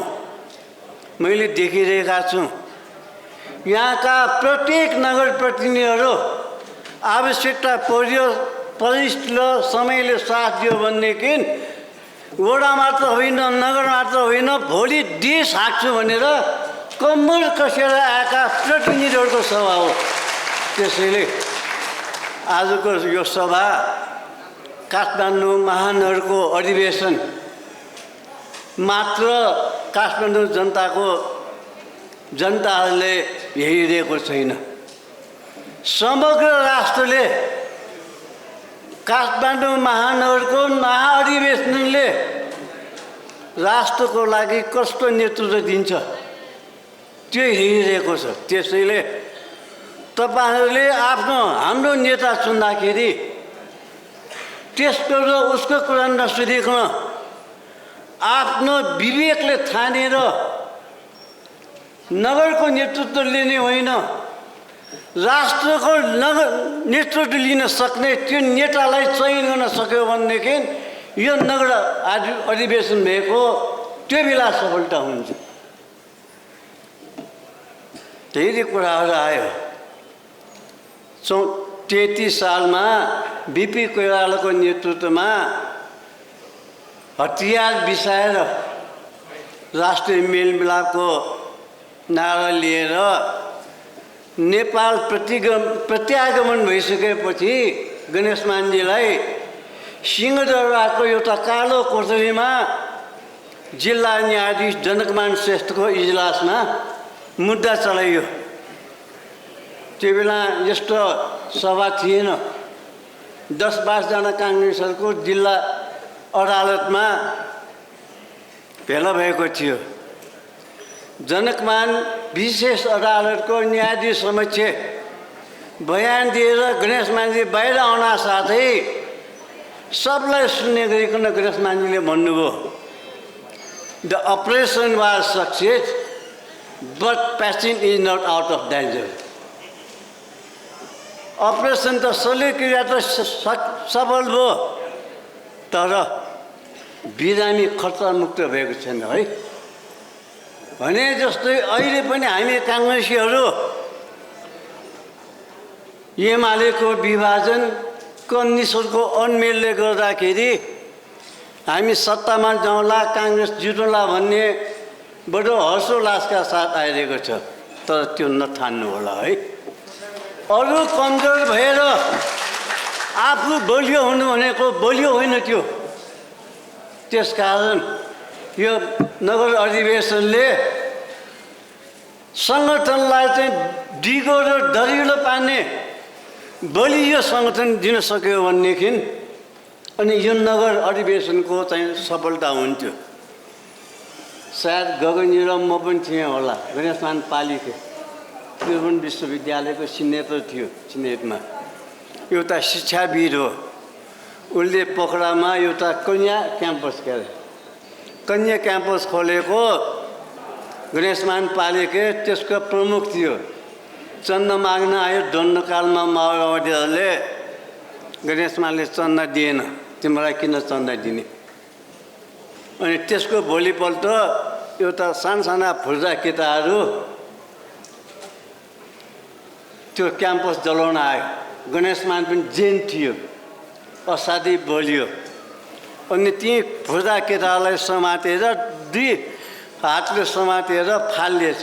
साथीले के भनेछ भने, त्यो गणेशमानजी बेकारमा किन न्यु खोजेको, यो फुर्जाहरूसँग माओवादीसँग अलिकति जलाइन्छ, दमकल लाउँछ, निभाइहाल्छु। अनि हेर्नुहोस्, यो क्याम्पस भनेको मेरो रगत पसिनाले चाहिँ जन्माएको क्याम्पस हो। मेरो अगाडि यो क्याम्पस जलाएको मैले हेरिरहनु पर्यो भनेदेखि म बाँचेको के अर्थ रह्यो भने जस्तै म जहाँ पनि भन्थेँ, यत्रो सङ्घर्षशील काङ्ग्रेसको उपस्थितिमा पनि अब स्थानीय चुनाव मलाई लाग्छ घर दैलोमा आइसकेको छ। सङ्घीय चुनाव वैशाखमा अर्ली इलेक्सन हुने वैशाखमा भन्ने कुरा आइरहेको छ। यत्रो दरिलो काङ्ग्रेसहरूको उपस्थितिमा पनि अब पनि स्थानीय निर्वाचन, प्रदेश सभा, सङ्घीय संसदमा हामी हाल्नु पर्यो भनेदेखि यो सभाको उपस्थितिको औचित्य के रह्यो। त्यसकारण यो सभाको सफलता भनेको आजको नेतृत्व छान्नु मात्र होइन, भोलिको भविष्यको नेतृत्वलाई चाहिँ तयार पार्नको लागि पनि यो अधिवेशन चाहिँ सार्थक रहोस्। मैले 30 सालमा जुल्फिकार अली भुट्टोको न्युज विकमा एउटा इन्टरभ्यू पढेको थिएँ। न्युज विक टाइम्समा भनेको जो पायो त्यसको इन्टरभ्यू आउँदैन। त्यो बेला पाकिस्तानका प्रधानमन्त्री जुल्फिकार अली भुट्टोको चाहिँ इन्टरभ्यू थियो। इन्टरभ्यूमा सबभन्दा पछि सबै पत्रकारले सोधे जस्तो सोध्ने एउटा चलन छ, त्यसले पनि सोध्यो न्युज विकले, तपाईँको पाकिस्तानी जनतालाई के सन्देश छ भनेर। अनि भुट्टोले एकै सेन्टेन्समा सिद्ध्याइदियो, I never believe people will ever be wrong. म कहिल्यै विश्वास गर्दिनँ जनताले गलत निर्णय गर्छ भनेर, त्यतिकैमा सिद्ध्याए। त्यसैले हामीले यो अलिकति कटु कुरो सत्य है, हामीले उम्मेदवार प्रस्तुत गर्दाखेरि जनतालाई हेपेर उम्मेदवार प्रस्तुत नगर्नु। सुशील कोइराला सभापति हुँदाखेरि अङ्ग्रेजी साहित्यका अत्यन्तै विशारद अभि सुवेदी भन्ने, जसको विद्यार्थी म पनि हो, मलाई गर्व लाग्छ अभि सुवेदीको विद्यार्थी हुन पाउँदाखेरि। त्यो अभि सुवेदीले एउटा कान्तिपुरमा आर्टिकल लेखेको समानुपातिकको विषयमा, त्यसमा भित्रिनीदेखि लिएर पैसाको दुरुपयोग त्यो जम्मै वर्णन गर्यो। तर एउटा यस्तो वाक्य त्यो आर्टिकलमा चाहिँ समावेश भएको छ, त्यो वाक्य महिलाहरूको अगाडि बोल्नलाई भन्नलाई अप्ठ्यारो लाग्छ। त्यसैले जनता भनेको आगो जस्तो हो, आगोलाई सँगै राख्यो भनेदेखि उसले राप दिन्छ, ताप दिन्छ। त्यो आगोलाई छोयो भनेदेखि उसले पोल्छ, आगोसँग खेल्यो भनेदेखि उसलाई डराइदिन्छ। त्यसैले मलाई हाम्रै जिल्लाको सचिव प्यारे शङ्कर मल्लले एउटा वनको कार्यक्रममा यस्तै भाषण गर्दाखेरि उसले बोलेको थियो। म जहाँ पनि शङ्कर मल्लको उदाहरण दिन्थेँ। यो के भन्थ्यो भने नेता भनेको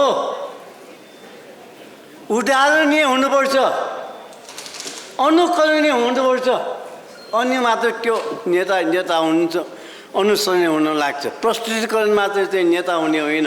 त्यसैले नेता र जनता भनेको वन र बाघ जतिकै चाहिँ सम्बन्ध रहन्छ। जति घना जङ्गल भयो, वन भयो, त्यति बाघको सुरक्षा रहन्छ। जति नेता दरिलो भयो त्यतिकै चाहिँ जनताको सुरक्षा रहन्छ। जति जनता सक्षम भयो, बाघ भएपछि वनको रक्षा हुन्छ भने जस्तै वन भएपछि बाघको पनि सुरक्षा हुन्छ।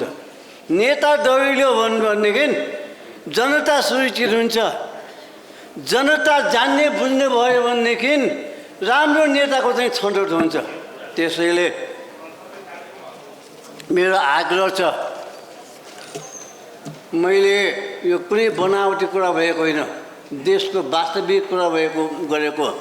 जुन देशको नेताहरू ठेकेदारको घरमा बसेर राजनीति गर्छ, जुन देशका स्वास्नीहरू कमिसन एजेन्ट र दलालीहरूको चाहिँ घरमा चाकरी गर्न जान्छन्, तिनीहरूको इसारामा नेताका स्वास्नीले काम गर्छ भनेदेखि त्यसले देशको उँभो लाग्दैन।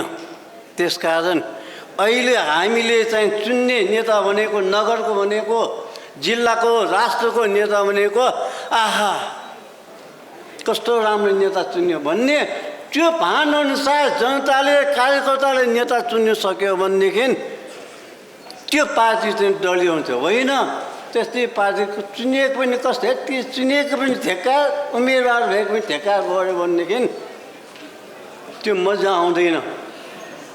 र अन्तमा यस्तै विद्वानहरूको चाहिँ नि सभा भएको थियो। त्यो सभामा एउटा विद्वानले अर्को विद्वानलाई सोधेछ, ज्योतिले के देखिँदैन? सबले भनेछ ज्योतिले नदेख्ने के छ, सबै देख्छ भनेपछि त्यो विद्वानलाई चाहिँ नि यो प्रश्नको उत्तर चाहिँ चित्त बुझेन। होइन, ज्योतिले एउटा चिज देखिँदैन। जहाँ ज्योति प्रवेश हुन्छ, प्रकाश जहाँ पुग्छ त्यहाँ अन्धकार हट्छ है। त्यसैले अस्तमा सद्गमे, तमसमा ज्योतिर्गमे, मृत्युमा अमृतगम भनेको। त्यसकारण अन्तमा म नेपाली काङ्ग्रेसका पूर्व महामन्त्री प्रकाश मानजीले आज यो नगरसभाको उद्घाटन दियो प्रज्वलित गरेर चाहिँ गर्दैछ र उहाँले गरेको प्रज्वलितको दिएको ज्योतिले यो राष्ट्रको प्रजातन्त्र झलमल्ल भएको देख्न पाओस्, यही शुभकामना व्यक्त गर्दै म तपाईँहरूबाट बिदा लिन्छु। धन्यवाद। जय नेपाल। दरिलो र बलियो हुन सक्छ, किनभने म स्वयं काठमाडौँ महानगरपालिकाको उपप्रमुख भएको नाताले तपाईँहरूले देखि नै राख्नु भएको छ। हामी यहाँभित्र आफ्नो प्रतिस्पर्धा हुन्छ, हुनु पनि पर्छ। लोकतन्त्रमा भनेको प्रतिस्पर्धा हुन्छ, गर्नु पनि पर्छ। हार जित आफ्नो ठाउँमा छ, हार्यो भनेर जीवनै सब सिद्धियो भनेर चाहिँ सोच्ने होइन। किन त भन्दाखेरि हामी पनि यस्तो चिजबाट पार गर्दै यहाँसम्म पुग्न सफल भएको हो। नेताहरूले हामीलाई पनि अगाडि सारेको हो। हामीले धेरै वर्ष पार गरेर कति आँखाबाट आँसु झरे, कति हाँसो आयो, त्यो पार गर्दै गर्दै यो ठाउँसम्म पुगेको हो। यो सिक्नु अत्यन्त आवश्यकता छ। त्यसैले अहिले आउने युवा जमातहरू चाहिँ चाँडै नै यो ठाउँ पाइहालौँ भन्ने चाहिँ सोच चाहिँ राख्नु पनि पर्छ। युवालाई पनि अगाडि बढाउनु पर्छ। तर हाम्रो अग्रजलाई चाहिँ मान्यता गर्दै, मूल्य मान्यता गर्दै अगाडि बढुन् भन्ने चाहिँ मैले चाहिँ आफूले विचार गरेको छु। र त्यसै कारणले ढिलो होला, ठाउँमा अवश्य पनि पुग्छ। निरन्तर म यो बिन्दुमा पुग्न सक्छु भन्ने चाहिँ हामीले अठोट गऱ्यो भने पक्कै पनि त्यो बिन्दुमा पुग्न सकिन्छ। आज यहाँ लोकतन्त्रको लागि लड्ने हाम्रा युवा जमातहरू यहाँ छन्, जेल नेल खाएकाहरू पनि छन्। त्यसै त्यो ठाउँमा पुगेको होइन। हेर्नुहोस्, म पनि त्यो ठाउँमा त्यसै पुगेको होइन। जेल नेल खाएँ, पिटाइ खाएँ। तपाईँले भन्नु पर्दाखेरि महानगरपालिकाको अहिले तपाईँहरू उपमेयर भएर जिताउनु भएको छ।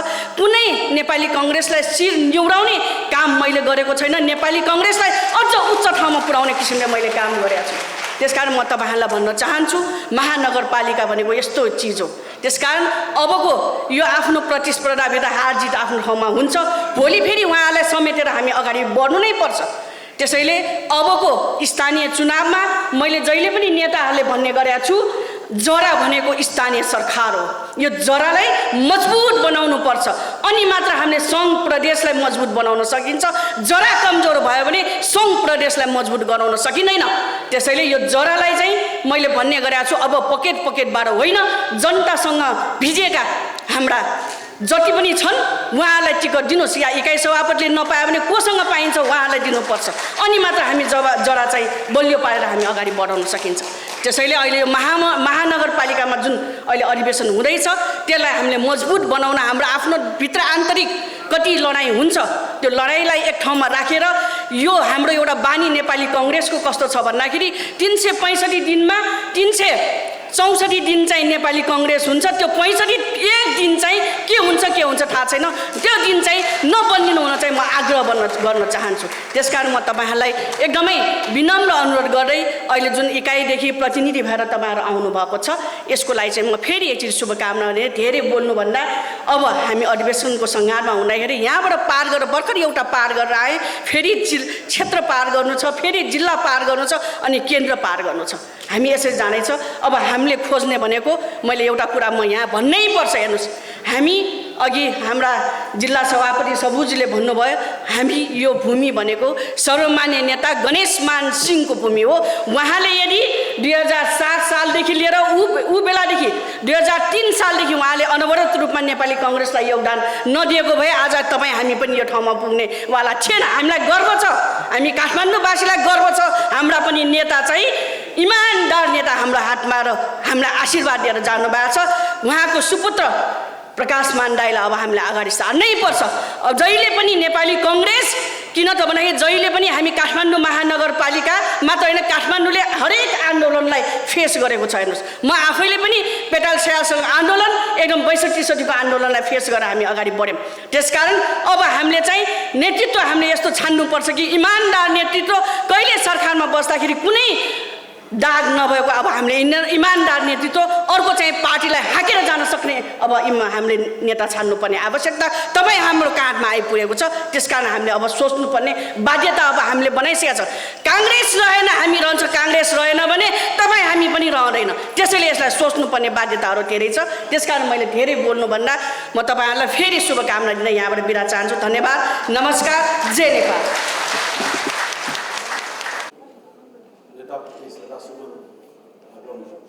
गर्दै यस कार्यक्रमका सभापति काठमाडौँ जिल्ला काङ्ग्रेसका सभापति आदरणीय सदस्य, यस कार्यक्रमका प्रमुख अतिथि नेपाली काङ्ग्रेस पार्टीका पूर्व महामन्त्री, नेपाल सरकारका पूर्व प्रधानमन्त्री, तपाईँ हाम्रो आशा बोल्डर आदरणीय प्रकाशमान सिंह दाइ, त्यसै गरी तपाईँ हामी युवा विद्यार्थीका आशाका धरधर क्षेत्र नम्बर 4बाट निर्वाचित मान्य आदरणीय गगन दाइ, त्यसै गरी ड्यासमा आसीन हुनुभएका मेरा अग्रज दाजुहरू, दोस्रो अधिवेशन सकिन साथै दोस्रो अदालतबाट निस्कन साथै हाम्रो नेता रामचन्द्र पौडेल, प्रकाशमान, गगनजीहरू सबै गएर शेरबाजीलाई प्रधानमन्त्री हुनु पर्यो भनेर शेरबाजी पनि फुक्क भएर बसेको थियो।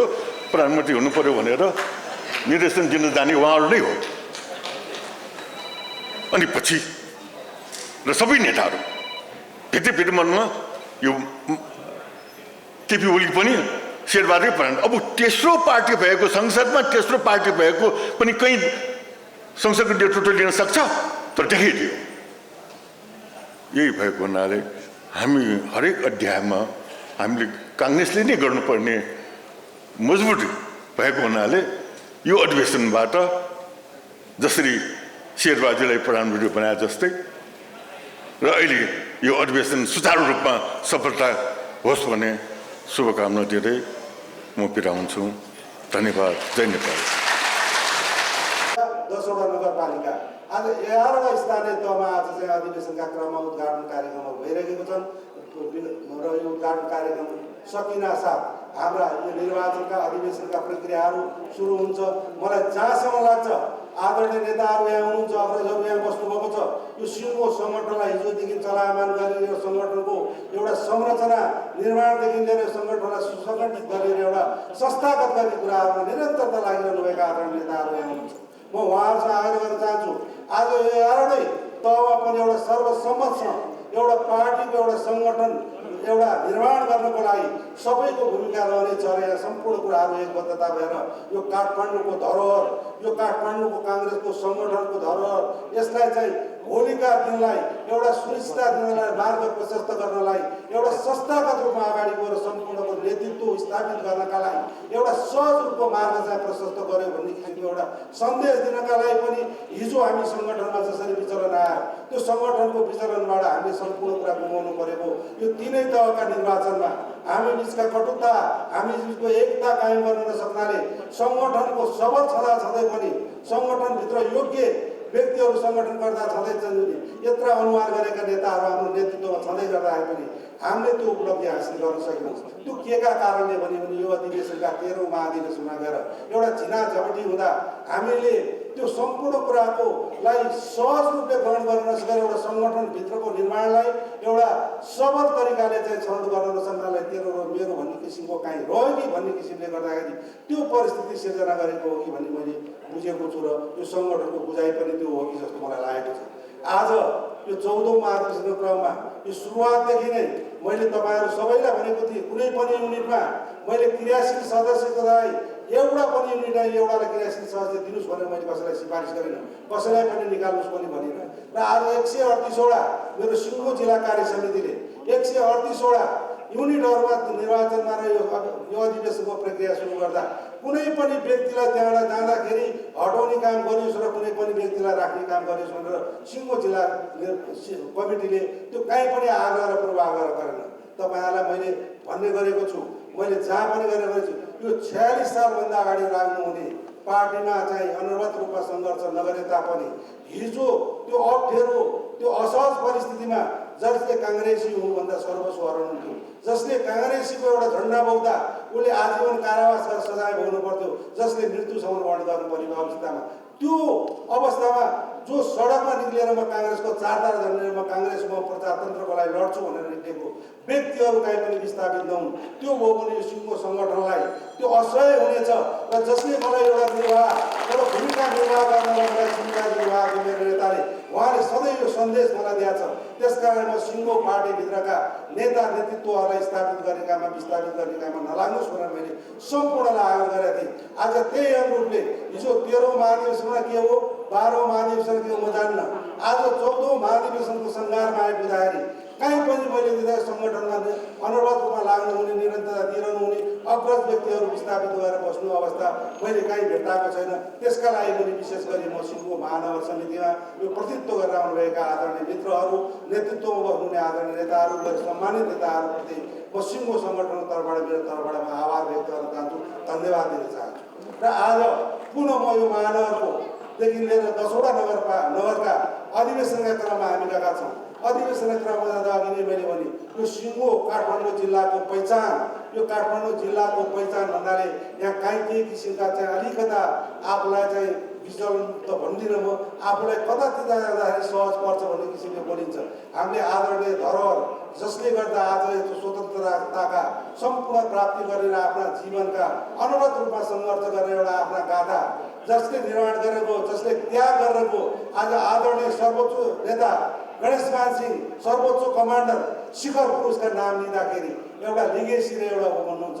आज त्यसको एउटा मान मर्दन हुने काम चाहिँ मैले कतै सुन्नमा पनि आएको लागेको छु। मलाई कतै अप्ठ्यारो असजिलो लाग्छ। आज मैले उदाहरण यो कार्यक्रममा मैले बोलिरहँदाखेरि मलाई दुःख पनि लाग्छ। आज हामीले हाम्रो इतिहासलाई, हाम्रो गर्व गर्ने कुराहरूलाई, हाम्रा पहिचानलाई जो किसिमले चाहिँ हामीलाई चाहिँ हिजोको यो हामी पारिवारिक एउटा सन्तति भएर एउटा स्वतन्त्रताका लागि, एउटा प्रजातन्त्रका लागि अनवरत सङ्घर्ष गरेको यो यत्रो ऐतिहासिक पृष्ठभूमिलाई हामीले कतै बिर्सिँदै जाँदा फेरि हिजोकै 12-13 महाधिवेशनलाई लक्षित गरेको त्यो अवस्थामा फेरि कुनै हामी पुग्नु त होइनौँ। त्यसका लागि म सोच दिनलाई तपाईँहरू सम्पूर्णलाई आग्रह पनि गर्न चाहन्छु। आज विशेष गरी उहाँलाई हामीले शिरमा राखेर उहाँको स्मरण गर्दै जाँदा, उहाँलाई मनन गर्दै, उहाँका जीवन कालखण्डलाई मनन गर्दै जाँदा यहाँ आदरणीय ध्यानदायी पनि हुनुहुन्छ, पूर्व केन्द्रीय सदस्य पनि हुनुभएको छ।